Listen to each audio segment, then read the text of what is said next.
Hi guys, Mark here for KetoKitchenCollection.com, and today's question is, what is the minimum amount of carbs I should eat on a keto diet? Well, technically, the minimum amount is 0. You can go right down to 0 carbs in a day, and that's quite okay on a keto diet. There's no problem with doing that at all. The only challenge with doing that is that it's going to be so restrictive on the foods that you can eat. I mean, there's foods out there, virtually every single food, almost, has some amount of trace carbohydrates in it. Just those 1, 2, 3 little gram amounts of carbohydrates in them. And it's really difficult to avoid. And you're going to be so restricted with the amount of or types of foods you can eat on a keto diet if you're going down to 0 carbs in a day. It's not really something that you can really do even medium term.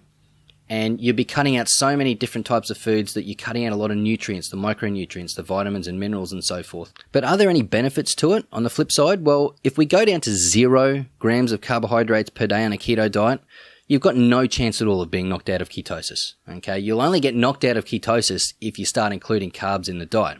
So typically, for me, I want about 20 to 25 grams of carbs per day to get into and maintain ketosis. I can go up to about 30, but then I start to run into troubles with carb cravings.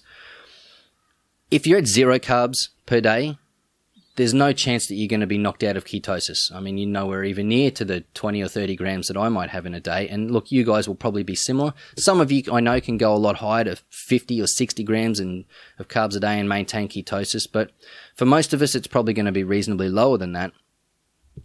Also, you're probably going to get very little chance of having any carb cravings because for me, if I get to 30 grams of carbs a day, my brain starts to think, oh, well, I'm starting to get more carbs in the diet. I reckon we're going to be back to, start trying to push out of ketosis and back into glycolysis, and we'll have carbs in the diet again.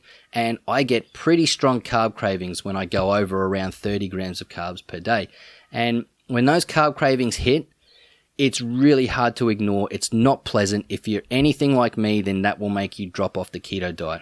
With strong carb cravings, occasionally it will get the better of me. I know that when I've been testing things to try and see how many carbs I can handle while I'm in ketosis before I drop out and get pushed back into glycolysis or just fall off the diet entirely just because there's too much for me to handle, I'll get to a point where I can't hack it anymore. I'll grab the biggest bowl of cereal I can find, and then I'll feel crap because I stuffed it up, so I'll go and get a big box of chocolates to make myself feel better, and next thing you know, I'm in a sugar coma.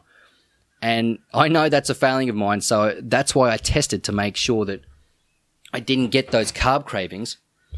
And again, the less carbs you have, the less chance you have of getting those carb cravings because your brain's not going to think that you're getting carbs at all. Okay, it's quite happy running on ketones when you're in ketosis. So it's only when you start pushing too many carbs into your system and eating too many carbs through the diet that your brain starts to get confused about what state it should be in, whether it's ketosis or glycolysis running on carbohydrates. So the benefits of going down to 0, which is the smallest amount of carbs you can have on a keto diet, is there's no chance of getting knocked out of ketosis and very little chance of having any carb cravings. But the drawbacks, it's really, really restricted with the different types of foods you can eat. I mean, not the amount of food you can eat, but the types of foods you can eat. So if you want to know specifically the foods that will have no carbohydrates in them at all, you can get the Keto Superfoods Guide from my website. The link will be down below. It's completely free. You don't even need an email address. Just follow the link and download it, and you'll have a list of all the keto-approved foods with all the nutrients that's in them. You can see exactly which ones have completely 0 carbohydrates in them if you want to try doing a 0 carbohydrate day. And really, that's basically it. The minimum amount of carbs you should eat on a keto diet. You can go down to 0, but honestly, I'd leave it at about 20 grams, 25 grams, like I said that I do, and at least to start with, so that you're getting more of the, maybe a bit more fiber. Because you've got more food options, you'll be getting a bit more fiber and more micronutrients in the form of vitamins and minerals and electrolytes, that sort of thing. So, guys, if you have any specific questions about any of this, please post in the comments section below. If you enjoyed the video, please like, share, and subscribe, and I'll see you guys on the next one.